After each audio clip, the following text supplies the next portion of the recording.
Bonsoir, bienvenue. Merci d'être au rendez-vous des grandes questions, le magazine qui vous change les idées désormais diffusé le samedi entre 19h et 20h sur France 5. Alors ce soir, on va parler nostalgie. On va se demander si c'était vraiment mieux avant la politesse, la France, la République, l'école. On va se demander aussi si même Michel Drucker c'était mieux avant. Bonsoir Michel Drucker. Bonjour France. Si la télé, c'était mieux avant. On va se demander ça aussi avec trois philosophes sur le plateau, exceptionnellement. Il n'y en a pas deux, il y en a trois. Vincent Cespedes, Roger-Paul Droit, et puis Isia, la chienne de Michel Drucker, qui, comme chacun sait, les chiens sont des animaux philosophiques. C'est Platon qui l'a dit. Absolument, c'est Platon, grande culture philosophique de Michel Drucker. On me l'a soufflé. Avec nous aussi, trois experts. La journaliste Natacha Polony, l'humoriste Bruno Gassio et l'esprit libre, la référence journalistique par excellence, Philippe Tesson. Et puis, nouveauté cette année, en fin d'émission, la philosophe Géraldine Mühlmann, professeure à Paris 2, vient apporter son grain de sel et faire une sorte de débriefing philosophique. Je crains le pire. Et puis, bien entendu, vous pouvez nous insulter, réagir aussi sur #LGQ. Alors, on va commencer avec vous. Michel Drucker. Michel Drucker, d'abord, la philosophie. Qu'est-ce que vous venez faire dans cette émission? Ça vous intéresse, la philosophie? J'ai été très étonné que vous m'invitiez dans votre émission sur ce thème. Je garde un très mauvais souvenir de la philosophie, comme du reste, comme tous les autodidactes, parce que la première philosophe que j'ai interviewée, c'est Simone de Beauvoir. J'en ai pas dormi pendant des semaines et des mois. Comment c'était passé, alors? Mal au début, mieux pendant, un peu mieux à la fin. D'abord parce que ma mère... Elle aimait bien les jeunes gens? C'est-à-dire que je m'étais renseigné, vous savez que Simone de Beauvoir, lorsqu'elle était professeure de philosophie au Havre, je crois, elle s'intéressait qu'au premier rang. Donc elle avait peu de chance de me croiser, moi j'étais au fond, tu sais, le fond avec le radiateur, là on a la scoliose, et elle avait fait un film avec José Dayan et Malcari Bosca, José Dayan qui était peu connu à l'époque, sur Sartre de Beauvoir.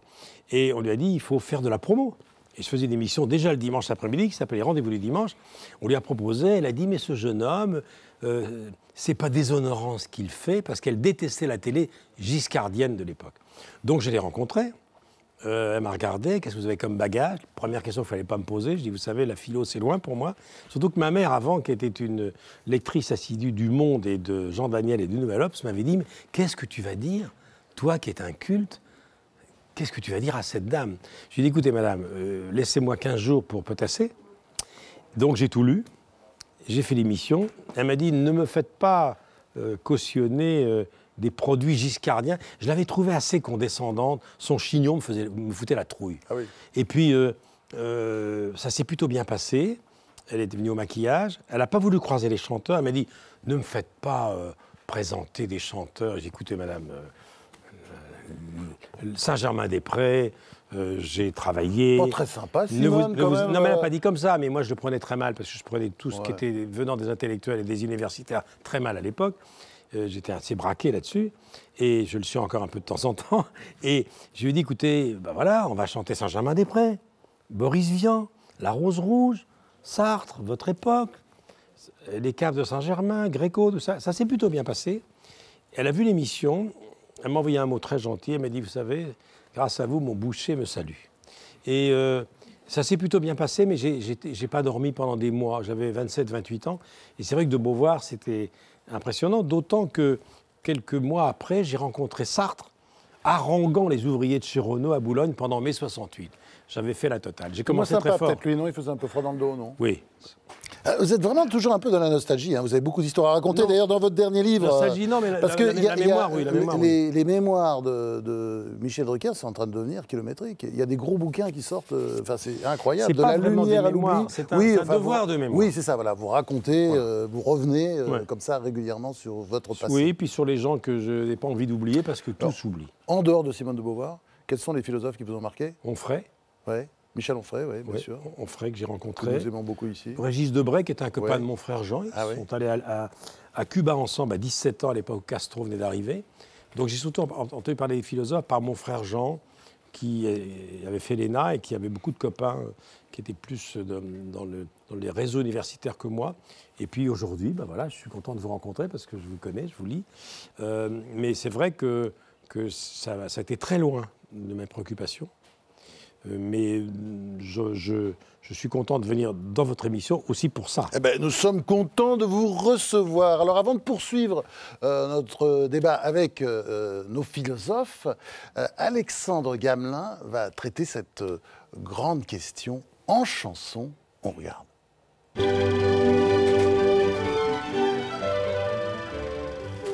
Non mais tout fout le camp. Hein. C'est pas comme à l'époque du général. Il nous faudrait une bonne guerre, je vais vous dire. En fait, c'était mieux avant. Oui, allez-vous me dire, mais qu'est-ce qui était mieux avant? Mais on s'en fiche. L'important, c'est de déplorer systématiquement. Les jeunes, c'était mieux avant. Les clips, c'était mieux avant. Les disques, c'était mieux avant. Les animaux, c'était mieux avant. Bon, c'était mieux avant, admettons, mais quand exactement? Au temps béni des 30 Glorieuses? À celui de la Belle Époque? À la période du Roi Soleil et des perruques poudrées? Le problème, c'est que chaque génération regrette les plaisirs perdus de la génération précédente. Et à ce petit jeu-là, on peut remonter assez loin. L'homme de Croc, l'homme de Mans, l'homme d'Oignon, l'homme de Cro-Magnon. En fait, si toutes les générations depuis toujours regrettent un âge d'or passé, c'est pour une raison qui ne varie pas. Le présent est décevant et la vie n'est jamais à la hauteur de ce qu'on nous avait promis. On nous avait promis l'argent, le confort, les taxis volants. On nous disait que le bonheur s'obtenait en taffant. Moi j'ai qu'une chose à dire, le futur c'était mieux avant. Le temps s'écoule, les creuses nos rides, premiers échecs, premières blessures, les cicatrices s'accumulent et nos illusions de jeunesse meurent peu à peu. La nostalgie quoi, un truc de vieux. Hier encore, j'avais 20 ans, je gaspillais le temps en croyant l'arrêter et pour le retenir, même le devancer. Je n'ai fait que courir et me suis essoufflé. Eh oui, c'est ça la nostalgie. Avec le temps, l'avenir n'est plus le lieu de toutes les promesses, mais celui de toutes les angoisses. Et c'est pour ça que nous nous réfugions dans un passé que nous mythifions, que nous embellissons. Il est toujours joli, le temps passé, une fois qu'ils ont cassé leur pipe. On pardonne à tous ceux qui nous ont offensés, les morts sont tous des braves types. C'est toujours une illusion de rendre le passé plus joli qu'il n'était. Conduire sa vie en regardant toujours dans le rétroviseur nous conduit droit dans le mur. Prenons le cas de la France, par exemple. Vieux pays de la vieille Europe et qui a donc tendance à regarder son passé plus ou moins glorieux avec beaucoup de nostalgie. Douce France, cher pays de mon enfance, bercé de tendre insouciance, je t'ai gardé dans mon cœur. Mais la France, est-ce qu'on est bien sûr que c'était mieux avant? Ah oui, au temps où les enfants travaillaient, où il n'y avait pas la sécu, au temps où les femmes devaient rester chez elles, où il n'y avait pas le droit de vote, au temps où on envoyait les jeunes hommes sur les champs de bataille comme de la chair à canon. Belle époque. Douce France, cher pays de mon enfance. Alors finissons-en avec cette nostalgie qui pourrit notre présent et compromet notre avenir. Et puis de vous à moi, c'était pas mieux avant, ce sera pas mieux demain, alors essayons au moins de nous réjouir du présent. Faut rigoler, avant que le ciel nous tombe sur la tête. Merci Alexandre pour cette leçon. On va essayer de se réjouir du présent, qui est pour toujours si beau. Alors, Roger Paul Droit, là vous êtes l'auteur d'un petit bijou, hein. C'est vraiment une merveille, c'est une très bonne idée au départ. Si je n'avais plus qu'une heure à vivre, hein, c'est chez Odile Jacob. Un livre vraiment que je conseille, c'est vraiment un moment merveilleux. C'est vite lu, hein, parce que c'est très court. Lu pratiquement d'une heure. Voilà, c'est une heure. Et alors vous, qu'est-ce que vous pensez de l'idéalisation du passé? C'est d'abord un vieux travers humain. On a toujours pensé, très souvent, que c'était mieux avant. Déjà, Socrate, chez les Grecs, dit « mais il y avait les jeunes, autrefois, ils respectaient leurs professeurs, maintenant c'est plus le cas, ils obéissaient à leurs parents, maintenant c'est plus le cas ». Enfin bon, c'est un vieux thème. Et il y a toujours deux manières de voir les choses, si vous voulez. Ou bien, il y a mieux avant, et l'on décline, c'est du passage de l'âge d'or jusqu'à, comme ça, le déclin, la catastrophe, le chaos. Ou bien on voit les choses à l'envers. On a commencé par les ténèbres, c'était pire hier, et on va vers le progrès, etc. Donc il y a ces deux schémas, il y a des schémas en V aussi, dans le genre l'âge d'or, le déclin, et puis la révolution, la parousie, etc. Et on retrouve. Et je pense qu'il faut poser des questions beaucoup plus simples, c'est-à-dire qu'est-ce qui était mieux, et c'était quand avant, et ne pas faire de blocs généraux. À chaque fois, des choses particulières. Je ne sais pas, c'était plus lent dans les transports, et peut-être que c'était mieux pour le temps qu'on prenait, pour les repas, pour l'atmosphère, enfin toutes ces choses-là. Et Drucker, c'était mieux avant, hein? Mais Drucker est éternel. Il n'a jamais bougé. Qu'est-ce qui était mieux avant, Michel Drucker? Non. Vous avez dit le rythme, la lenteur. On a oublié la lenteur. Je pense. Et tout va tellement vite. Puis alors, bon, je suppose qu'on va en parler. Il n'y avait pas les réseaux sociaux, il n'y avait pas la presse people. Vincent Cespedes, qu'est-ce qui était mieux avant? Ça ne peut pas fonctionner. C'est une question qui est une question piège qui ne peut pas fonctionner. Dès qu'on dit « c'était mieux avant », on est dans l'univers de la subjectivité pure. Chacun a ses propres souvenirs, ses propres appréciations du présent. Et dans le « c'était mieux avant », mais c'est très délectable, hein. Moi j'aime bien cet exercice. C'est très intéressant de pouvoir revoir un peu sa mémoire, son passé, et de dire ces moments-là étaient précieux. Il y a beaucoup de philosophes qui se sont prêtés à ce jeu, Rousseau dans ses Confessions, Saint-Augustin. On a toujours cette idée d'introspection, de regarder sa vie et de juger son passé. Mais c'est tellement subjectif qu'au niveau politique, au niveau social, on ne peut pas comparer. Effectivement, je suis d'accord avec cette notion de progrès qui a été une notion constitutive des Lumières. Ça sera mieux demain. On était toujours dans l'idée de « ça sera mieux demain », que ça soit dans l'idéal révolutionnaire du grand soir, à cette idée de progrès même technologique. Franchement, les ordinateurs, ça sera mieux demain. Et avant, on peut regretter nos premiers émois sur des consoles préhistoriques, mais la technologie, en général, avance. On sait que tous les 1 an et demi, ça se multiplie par 2, c'est exponentiel. Mais cette question est éminemment subjective et je pense qu'y répondre, c'est un piège de nostalgie. Il y a aussi une longue tradition philosophique du refus du « c'était mieux avant » comme du « ce sera mieux demain », avec l'ancrage dans le présent. Alors, est-ce que l'école, c'était mieux avant? Ce sera un des thèmes, un des nombreux thèmes qu'on va aborder maintenant dans cette nouvelle partie. Pendant que la journaliste Natacha Polony, l'humoriste Bruno Gassio et notre conscience journalistique Philippe Tesson prennent place, Alexandre Gamelin va vous faire part de ses réflexions sur cette question. À sa manière, on regarde. Nous sommes les jeunes filles du pensionnat que voici. Depuis le temps que les grincheux expliquent que le niveau baisse à l'école, nous devrions tous être une bande d'illettrés. Nous tirons la langue aussi. Et depuis le temps que les optimistes disent qu'ils s'élèvent, Dumoulin, je suis fier de vous. nous devrions tous être une bande d'Einstein. Conduite exemplaire, résultat excellent. Du coup, on a le sentiment que la baisse du niveau scolaire est une question d'opinion plus que de faits objectifs. Allez Kevin, cherche la racine carrée de 100. Pourtant, depuis quelques années, après des décennies de progrès, le décrochage est incontestable. Le dernier classement PISA fait état du décrochage du niveau des élèves de 15 ans dans à peu près tous les domaines. Mathématiques, lecture, orthographe, tous les indicateurs sont au rouge et la France est à peine dans la moyenne des pays de l'OCDE. Mais le pire, c'est que notre école républicaine est une des plus inégalitaires. Alors que les fils de l'élite s'en sortent toujours aussi bien, les enfants de milieux modestes, et plus encore les enfants d'immigrés, sont de plus en plus faibles. Une fois ce constat fait, reste à savoir comment infléchir la donne. Accorder plus de moyens à l'école et recruter plus de fonctionnaires en période d'austérité? Obliger les profs expérimentés à aller dans les lycées dits prioritaires, quitte à les encourager financièrement?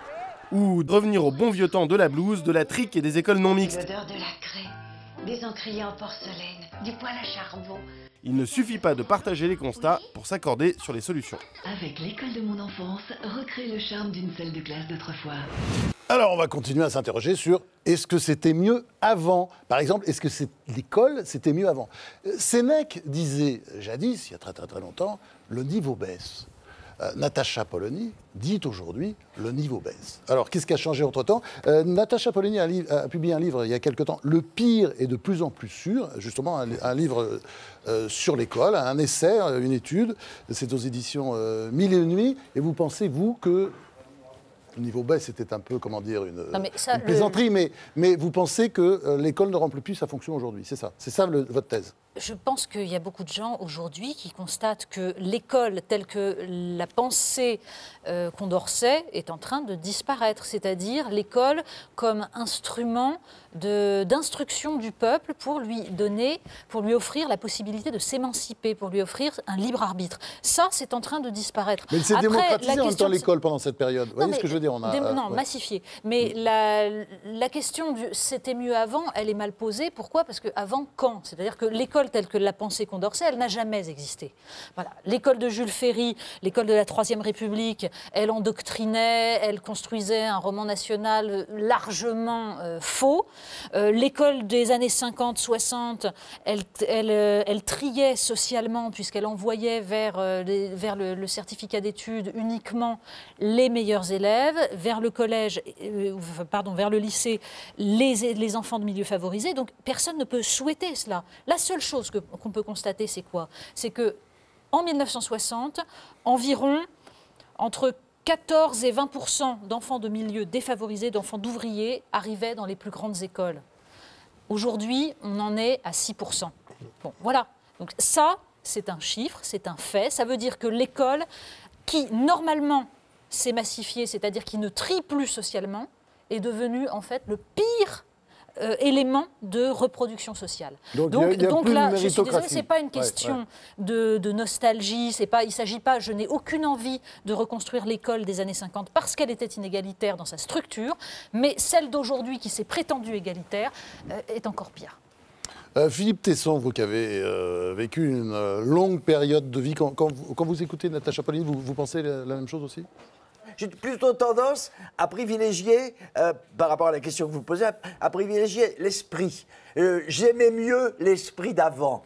Et puis, en revanche, j'aime mieux les façons de faire sa toilette aujourd'hui. Vous voyez ce que je veux dire? Voilà. Mais l'esprit général, moi j'ai trouvé la période, ça on pourrait peut-être y revenir, la période 1945, c'était mon adolescence. Vous me direz, l'adolescence c'est superbe.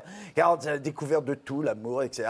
45-60, c'était fantastique. Bah, vous avez vu le taux de croissance à l'époque, c'est ce qu'on appelait les 30 glorieuses, c'était juste dingue. Mais non, Franz, c'était terrible l'après-guerre. Il n'y avait pas encore eu les 30 glorieuses. Non, elles ont commencé dans les années 50. Il y avait une joie de vivre. Oui.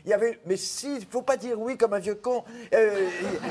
Non, mais c'est vrai. Il y avait la liberté, il y avait la fantaisie, il y avait la création, la découverte. Il faut une guerre pour ça, c'est ça? C'est ce que vous dites? Non, je dis absolument pas qu'il faille une guerre. Absolument pas. Je ne dis pas, il faut peut-être autre chose. Il faut une volonté, il faut y croire, il faut quelque chose. Il faut un esprit. Pour les mômes qui ont vécu 36, le Front populaire, les congés payés, les premières vacances, c'est des souvenirs magnifiques. Je voudrais juste ajouter une chose à ton propos. Tu dis une connerie, mon cher Michel. Je regrette, le people, ce n'est pas arrivé, ça n'est pas venu avec toi. Il y avait le people avant toi, on a 20 ans de différence. Parce que tu as dit tout à l'heure qu'il n'y avait pas de presse people. C'est pas vrai. Ici, Paris, alors. Tout le monde disait ça. Et Martine Caron, les Martineau et les Starlet. Non, Philippe, j'ajoute que la presse people n'allait pas où elle allait aujourd'hui. Si, sur Dalida, bien sûr. Tu es jeune, tu es jeune, tu es trop jeune, tu es un bébé. Oui. Je t'assure qu'elle allait là. La presse people écrivait les phrases du général sur les frasques du général? Le général, c'est une espèce de statut. Non, mais on savait, mais on l'écrivait pas. Non, mais... Enfin, il y avait des trucs sur des indiscrétions, je t'assure, beaucoup plus croustillants. Mais le grand public ne le savait pas. Non, mais vous ne pouvez pas lire la presse à cette époque, Michel Drucker. Il était pas né. Alors, Bruno Gassio, on va continuer sur l'école. Non, c'est une blague, c'est pour être gentil. Bruno Gassio, simplement. Donc, auteur de Petit manuel de survie à l'intention d'un socialiste dans un dîner avec des gens de gauche. C'est un livre d'ailleurs qui a gagné le prix du titre le plus long de l'année. C'est aux éditions Les Liens qui libèrent. Et vous, l'école, alors, parce que vous êtes papa, vous êtes aussi un peu le père spirituel autodidacte, vous êtes papa, et vous êtes surtout un peu le père spirituel d'une nouvelle génération à travers, d'après ce que vous avez fait avec les Guignols, parce que vous êtes le concepteur des Guignols au départ, qui a été, un mode d'éducation pour les nouvelles générations. Alors, vous pensez que c'était mieux avant? Vous avez senti quoi par rapport à ce débat-là qu'on a eu? Alors, pour l'école, je ne peux pas savoir, j'y suis pas allé. Moi, j'ai quitté l'école à 15 ans et quelques mois. Oui, mais avant j'y étiez quand même. Quand j'étais à l'école avant. Ouais. Mais alors, j'ai deux avantages pour ne pas être nostalgique, c'est que j'ai aucune mémoire. Donc, ce qui s'est passé l'année dernière, déjà, je ne sais pas. Et je ne suis pas allé à l'école. Donc, l'école, je ne peux pas vraiment savoir. Ce que je sais, c'est que j'ai une certaine culture que je suis allé chercher de façon empirique, comme ça, à droite, à gauche. Et ce que j'ai appris ne peut pas être mieux que ce qu'il y a aujourd'hui, puisque ça date de vraiment très longtemps. Vous parliez de Socrate tout à l'heure, d'ailleurs je crois que c'est Platon qui a dit ce que vous avez dit tout à l'heure, mais je suis plus intéressé par Socrate, par Platon, même si on va moins loin dans la philosophie, par Kant, par ces gens-là, par Céspedes, qui est un très grand philosophe, que j'ai lu vraiment, et qui m'a aidé dans ma culture, il le sait. L'ambition ou l'épopée de soi. Mais je suis beaucoup plus intéressé par ça, qui est quelque chose d'assez intemporel, que par les frasques de Madame Pompidou ou les nichons de Nabila. Ça m'intéresse, mais alors, ça rentre là, ça sort là, ça ne reste pas entre les deux. Donc j'ai aucune nostalgie de savoir si c'était mieux avant. Et je suis assez d'accord avec Philippe Tesson, ce qui était mieux avant chez moi est purement mécanique. Mes genoux étaient mieux avant. Là, quand je joue au foot, j'ai mal aux genoux. Mes dents étaient mieux. Et ça ne va pas s'arranger. Hein. Ah non, ça ne va jamais aller. Je peux témoigner. Donc ça, c'était mieux avant. L'organisation de vie très bon d'avant, en titane aussi maintenant, ce qui n'était pas le cas avant. Les hanches, ma maman va se faire opérer de la hanche. Bon, c'était mieux avant, quand on ne pouvait plus marcher, ou c'est mieux maintenant qu'on peut changer une hanche. Oui. C'est visiblement mieux maintenant. Avant, Mais c'est de la pure mécanique. Ouais. L'organisation de vie d'avant, je ne sais pas si elle était mieux ou pas bien, ou moins bien, ou mieux, je ne sais pas. Parce que quand on est dedans, on le vit d'une certaine façon, on essaie de le changer, donc c'est déjà de l'avenir. Alors, Natacha Polony, juste une petite question comme ça. Le niveau baisse, je crois que, bon, c'est pas vraiment nié, mais depuis quand exactement ? C'est assez depuis qu'il y a la difficile. télé, depuis qu'il y a Michel Drucker, depuis qu'il y a tous ces trucs-là. Alors, les c'est guignols, très difficile à Gassio. évaluer. De fait, sur la télévision, des études ont été faites aux États-Unis sur la courbe de pénétration de la télévision. Et 20 ans après, la courbe des difficultés en vocabulaire des jeunes gens, c'est la même. Donc, bon, mais de toute façon, je crois qu'il ne faut pas prendre le problème de cette façon-là. Par exemple, quand on cite cette fameuse phrase de Platon sur le fait que les fils ne respectent plus les pères et que c'est le vrai début de la tyrannie, il faut quand même se souvenir que Platon vit justement à une époque qui n'est pas l'époque, la grande époque de la démocratie athénienne. Il vit dans une époque où les jeunes dont il parle sont ceux qui vont accepter sans rien faire, sans se bouger, l'invasion par Alexandre le Grand. Donc, en effet, il est dans une période qui est une période, on va dire, de décadence du monde grec. Donc, cette image qu'il donne n'est pas non plus un fantasme de vieux con. Et surtout, je crois qu'on est en train de parler depuis le début disons de la mémoire individuelle, du c'était mieux avant parce que j'étais jeune, etc. Le problème n'est pas là. Le problème est que je suis frappée aujourd'hui de voir à quel point, quand il y a des débats, chacun se sent obligé de dire, ou quand il y a des discussions, je ne suis pas nostalgique, mais, etc. C'est-à-dire comme si la nostalgie était devenue quelque chose de mal en soi. C'est une sorte de maladie honteuse, la nostalgie. Or, il faut s'entendre pour savoir de quoi on parle. Non, c'était pas mieux avant, ça ne veut rien dire, ça, tout le monde l'a dit. La question, c'est celle du rapport au progrès qui existe dans notre société. Nous sommes à une époque où, évidemment, nous avons tous compris que le progrès technique, le progrès scientifique n'apporte pas le progrès moral. Mais nous sommes encore dans une idéologie du progrès. Nous sommes encore dans l'idée que, malgré tout, la seule chose qui nous reste, c'est le progrès du bien-être, etc., de la technologie. Et donc, pour ne surtout pas renier cela, il ne faut pas regarder en arrière. Mais moi, je crois que la nostalgie, Roger Paul Droit a très bien dit que la nostalgie commençait avec les débuts de l'Occident, avec Homère. Et surtout, la nostalgie, elle commence avec la poésie. Et c'est ça dont il faut se souvenir, que la nostalgie, ce n'est pas une maladie honteuse, la nostalgie, c'est l'essence de la poésie. Et c'est pour ça que je la défends, parce que c'est Ovide, c'est du Bellay, c'est cette idée qu'on ne va pas revenir en arrière, mais que l'on pleure la patrie perdue, et que cette patrie perdue nous permet de rêver, nous permet de construire autre chose et de nous chercher une autre patrie. Et pour les poètes, elle est dans le langage. Alors, l'espérance, c'est fondamental. L'espérance, ça fait des croyants, ça fait des militants, et c'est très beau. Mais la nostalgie, ça fait des poètes, c'est beau. Alors, j'ai pas le droit. Oui, je crois qu'on est toujours finalement en train de se demander où est la patrie perdue. Est-ce que c'est l'enfance? Est-ce que c'est le passé? Est-ce que c'est la langue d'où on est originaire? Est-ce que ce sont les racines? Et on ne fait que reconstruire finalement quelque chose pour le poursuivre. Ça, c'est un espèce de fantasme originaire. Ce qui m'intéresse plutôt, pour ma part, c'est le moment présent. C'est-à-dire ce que j'essaie de faire dans ce petit exercice, ce livre qui est « Si je n'avais plus qu'une heure à vivre », c'est de se dire justement, si je me mets dans cette situation expérimentale, par la pensée, 3600 secondes me restent. Alors, effectivement, je n'ai pas de nostalgie. Je n'ai pas le temps d'aller penser à ce qui s'est joué, ni de revenir en arrière, sauf comme ça, très, très fugitivement. Et je ne peux pas non plus construire des projets d'avenir. Donc je suis dans un présent direct, absolu, qui est aussi une plénitude de vie. Et ça, je crois que c'est un des mouvements importants de la philosophie. Il y a toute une tradition de l'ancrage dans l'instant, dans le moment présent, qui est anti-nostalgique, comme il est d'une certaine manière anti-progressiste aussi. C'est là, ici, maintenant, et pas avant ni demain. Natacha, dans son livre, disait que le niveau baisse. Mais si j'ai bien entendu ce qu'a dit Natacha, est-ce qu'il n'y a pas un problème moral quand on parle de la nostalgie? Voilà. Est-ce que le mot moral, dignité, n'est pas vraiment attaché à la nostalgie? C'est-à-dire que j'ai l'impression que ce sont des mots qui sont vidés un peu de leur sens. Il a été beaucoup question de la dignité. Oui. Alors, la dignité, le père de cela, on a l'impression que dans cette période présente, il n'y a plus de morale, en tout cas la morale est en baisse, et il y a de moins en moins de dignité, je trouve. Le souci du respect.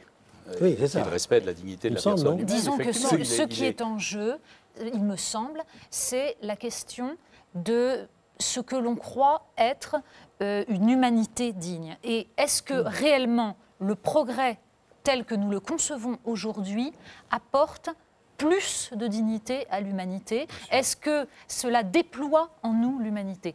Pas toujours. Et c'est cette question-là qu'il faut se poser, c'est-à-dire qu'il faut remettre en cause cette idée que développer le bien-être, développer la technique, permettrait forcément de faire une humanité plus grande et plus heureuse. Alors, on va maintenant passer à une autre dimension. Est-ce que c'était mieux avant la France, la politique, la gauche? Est-ce que c'était mieux avant? C'est Jérémy Collado qui s'est posé la question à sa façon. On regarde. Je vous parle d'un temps que les moins de 20 ans voudraient tous bien connaître. Avant. Oui, mais avant quoi? Eh bien, avant tout. Avant la crise, quand tout allait bien, que le chômage n'existait pas, que les immigrés étaient assimilés, que la France prospérait, pardi. J'étais jeune. Quand il s'agit de regretter quelque chose, ça va. C'est quand on dit exactement ce qu'on regrette qu'il y a des problèmes. Blanc est venu, tout blanc, avec son blanc chapeau. La France éternelle brandie par tous les nostalgiques ressemble un peu au temps béni des colonies que vantait notre ami Michel Sardou.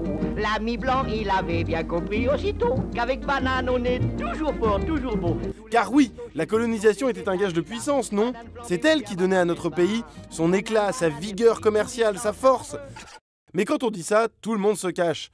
Parmi ceux qui disent que c'était mieux avant... Notre but est d'envoyer à chacun de ces pauvres nègres ce que nous avons de meilleur. Qui oserait réellement défendre le bilan de la colonisation? Pour le bien-être des indigènes de notre colonie. C'était mieux avant n'est plus une formule de gâteux, c'est le credo de notre époque. Tout fleure bon la tradition, les baguettes de pain, les confitures. Mais quand on s'y penche vraiment, est-ce que c'était réellement mieux avant? Quand Pol Pot et Staline étaient au pouvoir? Quand les femmes n'avaient pas le droit de vote? Regretter le passé est une chose, mais savoir de quel passé on parle en est une autre. Philippe Tesson, la France, la République, est-ce que c'était mieux avant? Pour moi, oui. Oui, pour moi, oui. De Gaulle, c'était mieux qu'Hollande? Ce qui est terrible, c'est que vous ne pouvez pas poser la question à des gens qui ne savent pas de quoi ils parlent. Ils ne peuvent pas dire, ils n'ont pas connu. C'est ça le problème. Un petit peu. Il a interviewé le général de Gaulle.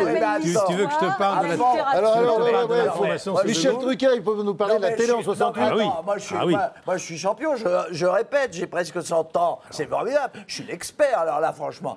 Bon, hélas, il n'y a pas plus vieux que moi, sinon ce serait très intéressant de demander son avis à un homme du Moyen-Âge. C'était mieux, à mes yeux, pour une raison. Mais je crois que c'est objectif, parce que finalement, je ne suis pas un vieux réactionnaire. J'ai une nostalgie, une mélancolie. Ah bon? Non, pas du tout. Ça, c'est le grand coming out de Philippe Tesson. Je suis curieux du progrès, de l'avenir à un point fou. Alors, je râle un peu, mais voilà, je ne suis pas réactionnaire. Quelle est la grande différence? La grande différence, c'est... Alors, on peut dire, ça se pose au niveau de l'autorité, ça se pose évidemment au niveau du lien social, parce que c'est très important. Moi, pour moi, ça se pose surtout parce que c'est ma valeur première au niveau de la liberté. Et c'est la très grande différence entre aujourd'hui et hier. C'est la liberté. Ce qui a énorme, je vous jure, mes enfants, un jour, vous serez d'accord avec moi, je serais mort depuis longtemps. T'étais plus libre avant? C'est pas la même. Les gens ne vivent plus de la même façon la liberté. Les gens ont peur. Les gens ont peur, se sentent prisonniers de quelque chose. Et s'ils se sentent prisonniers, c'est parce que... C'est tellement vrai, c'est tellement vrai. Ah, tu es d'accord? Bah oui, absolument. Alors, pourquoi poser la question? On est tous d'accord. On vit donc... Non, je suis sûr qu'il y en a qui ne sont pas d'accord, justement. D'ailleurs, Michel Drucker n'est pas d'accord. Encore faudrait-il développer, mais on n'a pas le temps, parce que ça veut dire... D'abord, Natacha, ensuite, moi, je vais te rafraîchir la mémoire sur l'info sous De Gaulle. Ah mais arrête avec ta susceptibilité, j'ai dit ça comme ça, on n'en fait pas une histoire. Comment tu peux dire que tu es plus libre maintenant? Mais t'as pas vécu mai 68 à l'époque où De Gaulle nous a tous virés, alors. Enfin, écoute, excuse-moi, il y a eu mes 68. Oui. Ça prouve que t'étais libre, du con.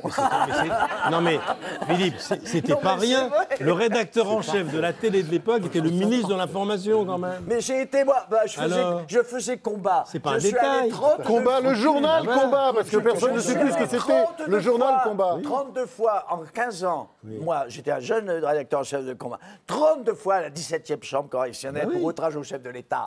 Mais c'était vrai, je l'outrageais. Et il y avait un corps à corps, si je puis dire. Je ne compare pas le corps. Il y avait un rapport de force, il y avait un débat, il y avait une discussion, il y avait la justice, et il y avait les sanctions. J'ai été acquitté souvent. Parfois, j'ai été condamné. Bon, tu écrivais des trucs horribles sur le général de Gaulle. Non, pas horribles, mais enfin des trucs que je pensais. Moi, j'aime bien qu'on dise la vérité. Je la dis à ma façon, parfois excessive.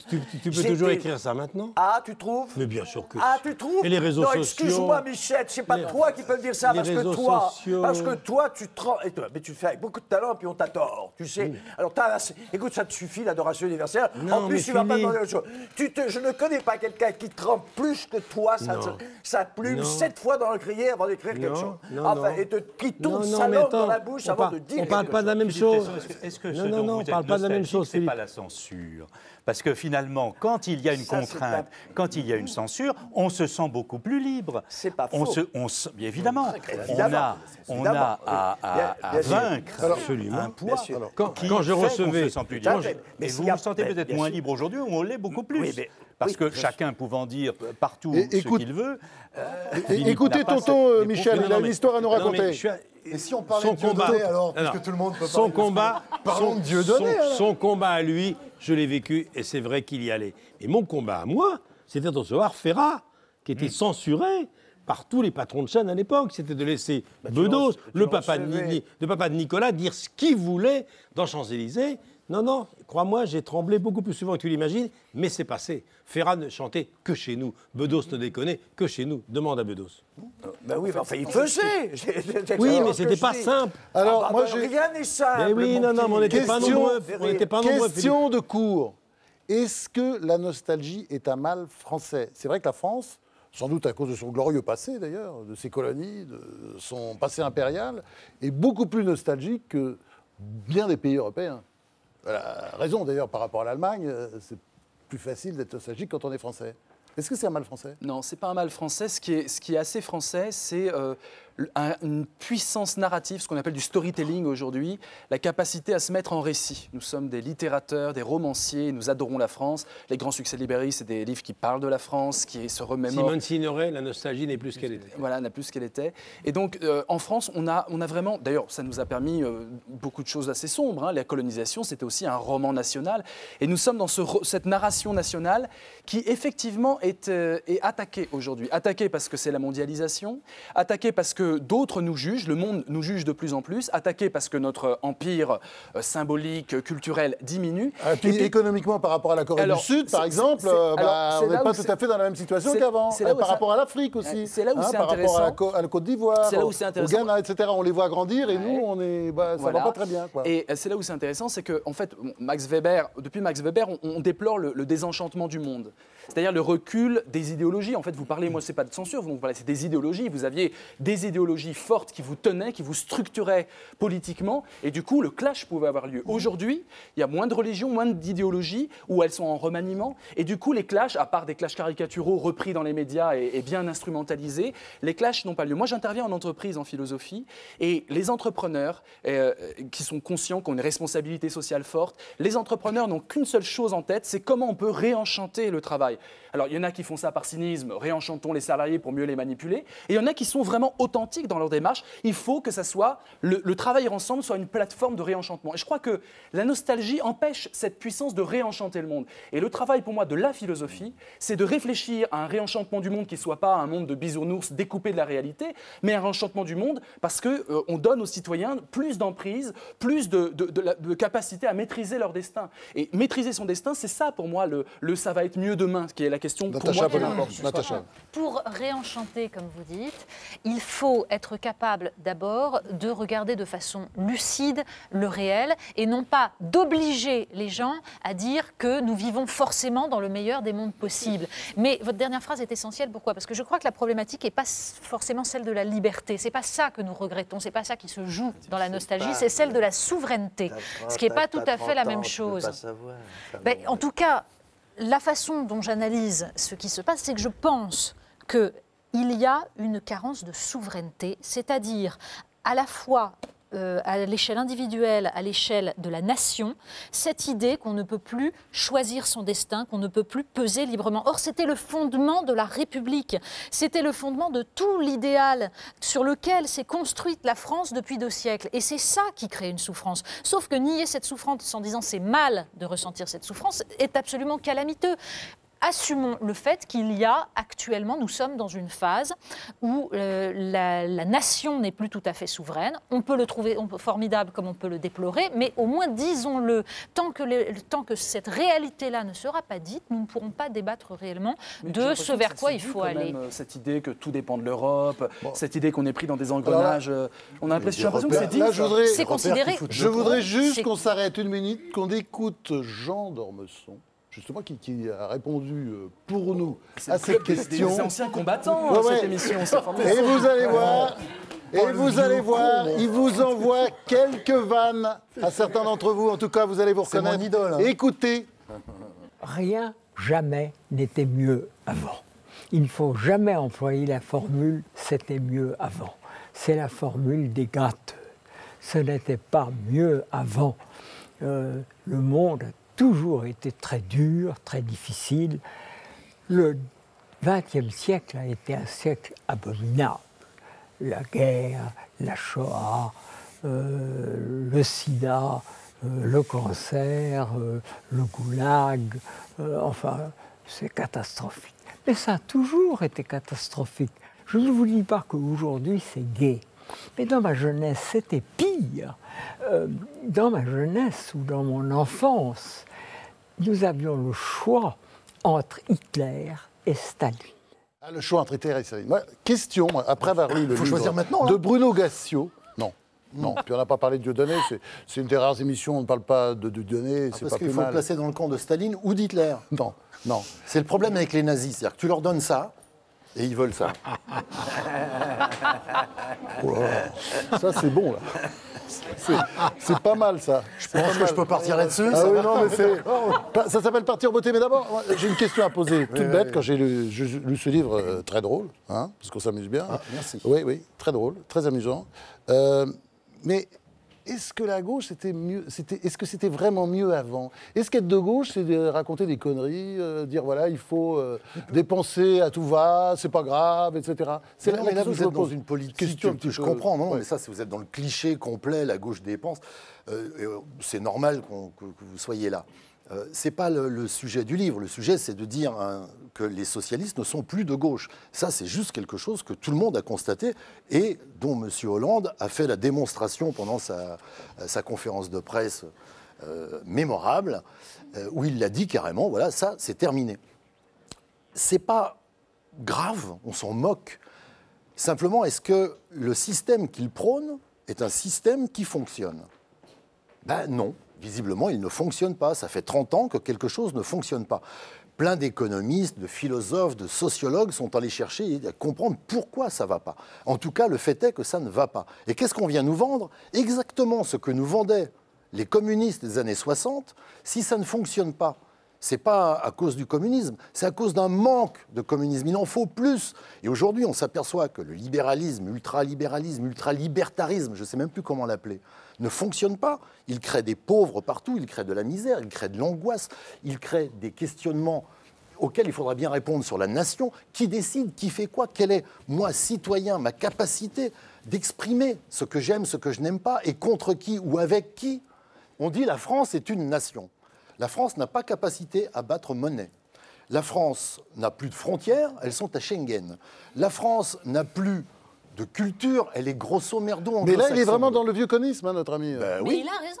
Mais ah bon, mais ça, on n'est pas obligé de croire. C'est une opinion. Si vous aviez un papier, ça serait pour. C'est curieux ce snobisme qui consiste à ne vouloir surtout pas avoir l'air d'un vieux con, surtout pas avoir l'air de regretter quoi que ce soit. En effet, je suis navrée, je trouve pas que c'était mieux avant, ça ne veut rien dire. Mais l'idée d'une souveraineté monétaire me semble pas une connerie énorme. Bah, en tout cas, si on veut faire un pays. Donc là, voilà, ça y est, il y a un axe Gassio-Polonie, on a compris, ils sont tous ensemble. On oublie l'idée de pays, mais moi, ça ne me gêne pas du tout qu'on oublie l'idée de pays. Par contre, est-ce que M. Paul Droit a tout à fait raison?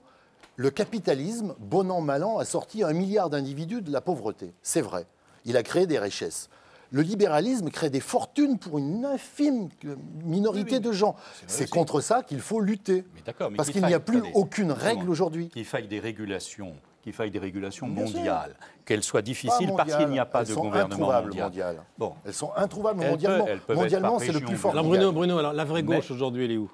Mais simplement, ce qui, moi, me gêne dans votre propos, c'est le fait de dire tout va mal et tout va de plus en plus mal. Est-ce que j'ai dit ça? C'est ce que j'ai cru entendre. Alors, je me suis probablement mal exprimé. Mais je ne crois pas que tout va de mieux en mieux en Afrique. Il y a des pays qui sortent de la pauvreté quand même en permanence, tout le temps, partout. Non, les Africains ne sortent pas tout à fait de la pauvreté, ils sont mis en esclavage. Non, il faut lire un peu la presse, là. Il faut s'informer, là. Non, quand même, je le suis. Non, ça, je ne vous permets Bruno, pas. réponds-moi. Quelle est la vraie gauche aujourd'hui? La question n'est pas de savoir quelle est la vraie gauche aujourd'hui, c'est est-ce qu'on a besoin d'une gauche, celle que tu appelles de tes vœux. J'appelle de mes voeux un pays ou un continent qui va regarder les choses en face. Il y a un chiffre qui est très parlant, toi qui adores les chiffres, tu vas adorer ça. Chez les Américains, pour 1000 individus, enfants compris, il y a 800 bagnoles. Chez les Chinois, il y en a 64. Les Chinois sont avec une énorme croissance parce qu'ils sont en développement, c'est normal, ils se développent. Nous, on est des pays finis, donc on va trouver 1% de croissance dans les années qui viennent et les décennies qui viennent. Eux, ils ont 64 bagnoles. S'ils arrivent à 800, comme ils aspirent à le faire, on roule 2 jours, parce que le pétrole, il n'y en a pas. Donc, dans ce chiffre-là, il y a implicitement l'idée que si nous, occidentaux, voulons garder notre façon de vivre, nos gros frigos, nos grosses bagnoles, nos vacances, nos déplacements en avion, nos congés payés, notre façon de vivre, il faut mettre en esclavage, d'une façon subtile évidemment, le reste de l'humanité. Les Chinois ne vont pas se laisser faire, les Indiens ne vont pas se laisser faire. Donc, on va vers des conflits. Et notre façon de vivre... Ça, c'est la fin du monde, ça. Notre façon de vivre implique, à très brève échéance, à 1 siècle, la fin de notre monde. Donc la vraie gauche, elle est probablement chez des gens qui disent « les gars, on ralentit, on s'arrête, on réfléchit ». Et c'est pas triste du tout. Donc la vraie gauche, parce qu'on parle à l'avenir. La vraie gauche, on ne parle pas à la vraie gauche, c'est la décroissance, c'est ça? Mais je crois surtout voilà. que Ça, c'est la limitation de l'esprit. Non, pas du tout. Mais non, je pose une question. Je pose une question. Mais oui, la décroissance, les choses. Non, juste attends. Il faut regarder les choses. La décroissance, c'est une belle idée. La décroissance, non, c'est pas forcément une belle idée. C'est une autre croissance. C'est intéressant. La croissance, c'est pas... Nous, on croit, on est petit comme ça, on grandit. Si la croissance était exponentielle, aujourd'hui, je ferais 22 mètres. Non, à un moment, ça s'arrête de croître. Les choses grandissent, stagnent. C'est pour ça qu'il y a des gens, depuis le Club de Rome jusqu'à Pierre Rabhi aujourd'hui, qui disent aujourd'hui, réfléchissons, ralentissons, décroissance. Voilà. Pas forcément décroissance. Modération heureuse. La clé, c'est l'alternatif, c'est-à-dire quelque chose d'alternatif, une autre proposition. On est dans du binaire. Pas encore. C'est sortir du binaire, sortir du avant, après, du bien, du mal, de l'Occident et des autres.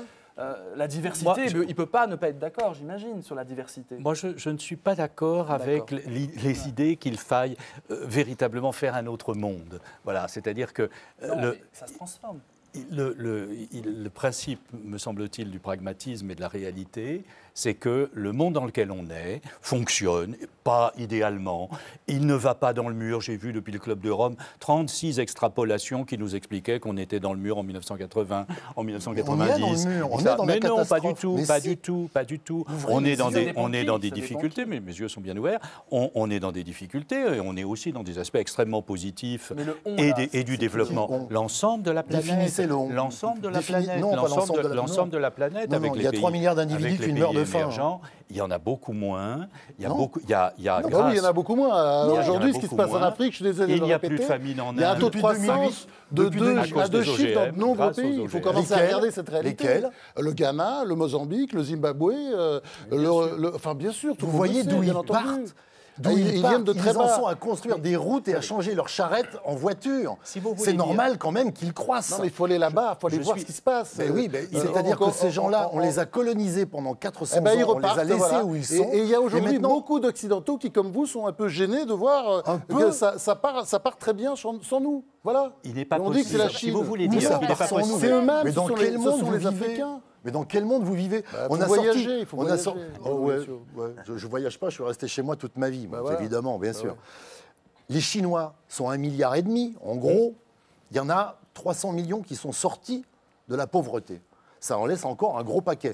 Et on ne les sortira pas de la pauvreté. Les gouvernements chinois n'ont aucune envie de les sortir de la pauvreté, parce qu'en les sortant de la pauvreté, ils détruisent la planète et ils détruisent même sa croissance. Bien sûr. Natacha.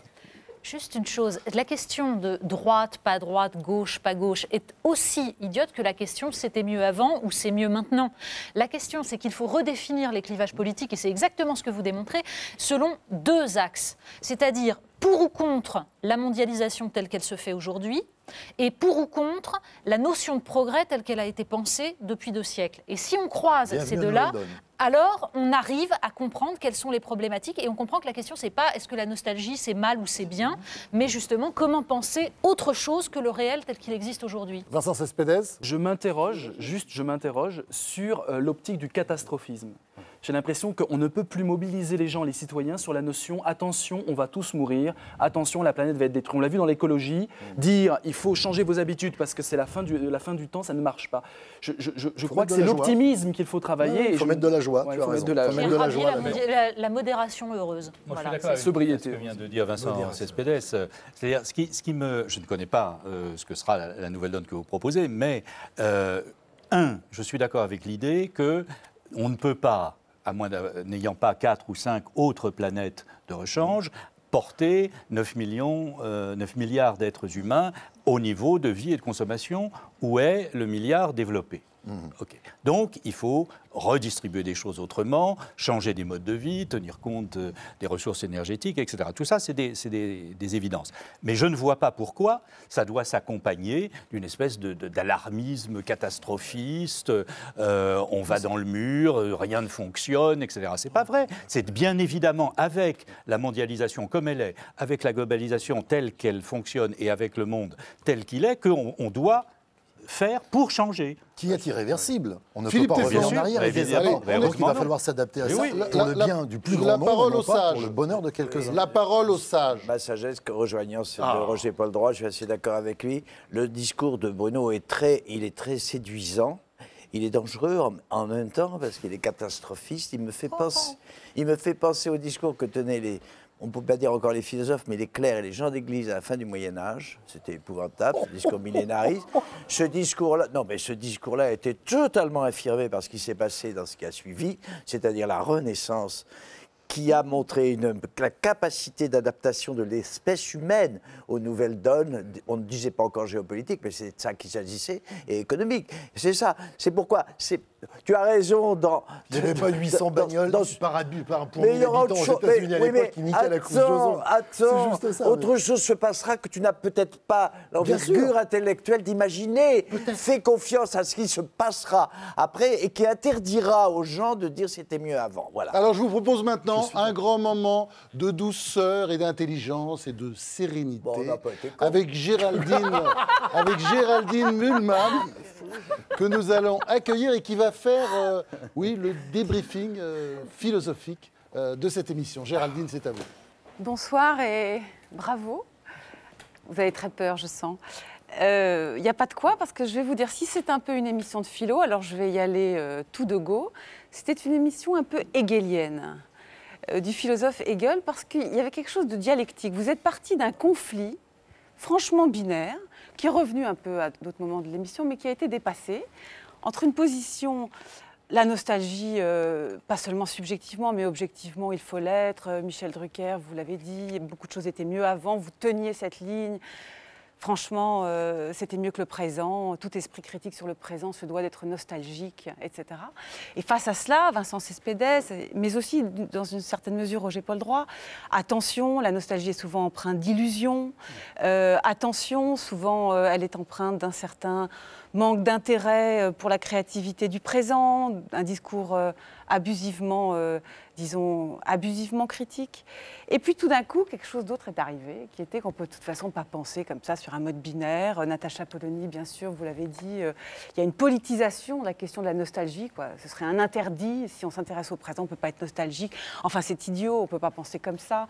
Et puis alors là, Philippe Teston, je sais pas, vous savez que vous avez parlé du Hegel dans le texte, vous avez parlé de l'esprit des époques, le zeitgeist, quoi. Bah oui. Hein, chaque époque a son esprit. Vous avez une tendresse pour celui de 1945, 1960, mais vous l'avez dit, oui, c'est moi, mais au fond, il y en a un. Vous venez de le dire, la Renaissance, personne ne l'a vu venir. Il y a une créativité de chaque époque. Et tout d'un coup, c'est devenu autre chose. À quoi ça sert la nostalgie? Peut-être à aider la créativité de notre propre époque, en se souvenant, au fond, essayer de nourrir cette créativité. Et je me suis dit, au fond, c'est l'esprit romantique qui souffle ici, le vrai, c'est-à-dire pas seulement la nostalgie, les romantiques étaient très nostalgiques, mais les romantiques pratiquaient la nostalgie des traditions, de la nature, aussi pour l'invention de soi et pour le génie créatif. C'était pour ça, c'était pour se trouver et pour créer. Ils étaient obsédés par l'idée de l'invention de soi. Dans le journal des frères Goncourt, je ne sais pas si vous savez ça, il est dit au milieu du 19e siècle, il faut que chaque écrivain prenne un pseudonyme, c'est-à-dire rompe avec sa lignée. Ça suffit, les traditions. S'imprégner de traditions beaucoup plus profondes pour inventer un nouveau personnage et inventer le futur. Donc bref, moi j'ai passé un bon moment et je crois que l'ultime question, c'est bien celle que vous avez tous traitée, c'est celle de la visibilité. La visibilité sur notre époque, qu'est-ce qu'on a comme visibilité? Et là, peut-être que c'est l'échec. C'est-à-dire que peut-être ça n'existe pas, la visibilité sur son époque. C'est beaucoup plus facile, pour le coup, sur le passé. Je crois que c'est beaucoup plus facile. Alors, c'était Géraldine Mühlmann, philosophe et professeure à Paris 2. Et vraiment, on jalouse, on envie ses étudiants. Alors, je vais vous demander à tous, tour de table, je vais vous demander à tous votre regret. Voilà, vraiment la chose que vous regrettez, le mot, le meuble, l'objet, la personne de l'ancien temps. Alors, on commence par vous, le plus jeune, Vincent Cespedes. C'est un regret, donc c'est un exercice de regret. Je regretterais la conversation, la possibilité de converser avec les autres pleinement, pas par des écrans interposés, et de s'enrichir dans un dialogue avec les autres. Donc, regret, la conversation, je rappelle le titre de votre livre, L'ambition ou l'épopée de soi, c'est aux éditions Flammarion. Roger-Paul Droit. Ce que je regretterais, c'est peut-être les pistolets à amorce. Vous savez, c'est-à-dire qui faisait un petit bruit simplement, une légère fumée, ça n'existe plus du tout, et c'était des armes qui ne servaient à rien et qui avaient une odeur assez agréable et curieuse, et c'est un truc de gosse, voilà. Alors, si je n'avais plus qu'une heure à vivre, c'est un très beau livre où on apprend d'ailleurs que la vie, ça consiste non pas à essayer de tout comprendre, mais de tout ressentir. Hein. C'est ça la grande leçon de Roger-Paul Droit. C'est aux éditions Odile Jacob, c'est merveilleux. Bruno Gassio. Il m'a piqué mon effet, je voulais dire les Mistral gagnants, moi, parce que j'ai parlé de ça à mes enfants et ils ne savent pas ce que c'est. Et pour expliquer ce que c'est qu'un Mistral gagnant, c'est assez compliqué. Ah oui. Donc, je regrette, il y a des bonbons qui ont disparu. C'est ça, oui. Renaud, le chanteur, c'est Renaud, Oui, heureusement, il reste les Les Malabar. frères Oudidou qui Alors, niquaient les dents, ils disaient. Il reste les Malabars et Oui, il y en a encore des Oui, il y en a encore, il y en a encore. Les carambars aussi.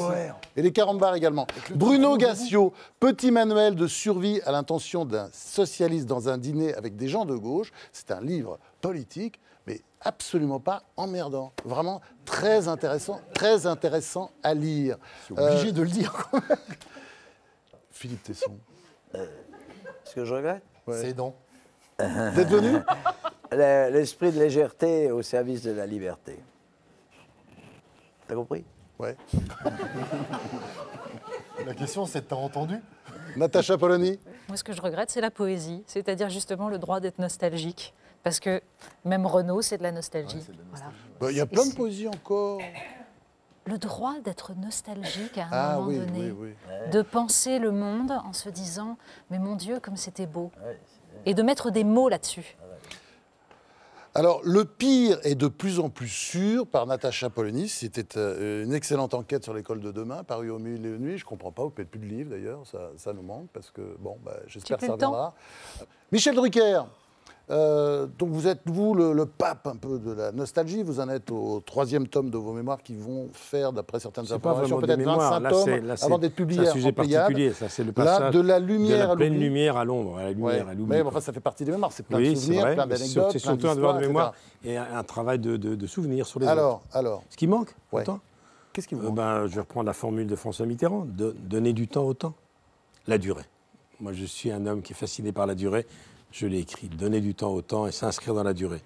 Là, et moi, je voudrais bien avoir de la visibilité, justement. Michel Drucker, de la lumière à l'oubli, aux éditions Robert Laffont. Merci, cette émission est terminée. On se retrouve la semaine prochaine, même jour, même heure, c'est-à-dire entre 19h et 20h sur France 5. À la semaine prochaine.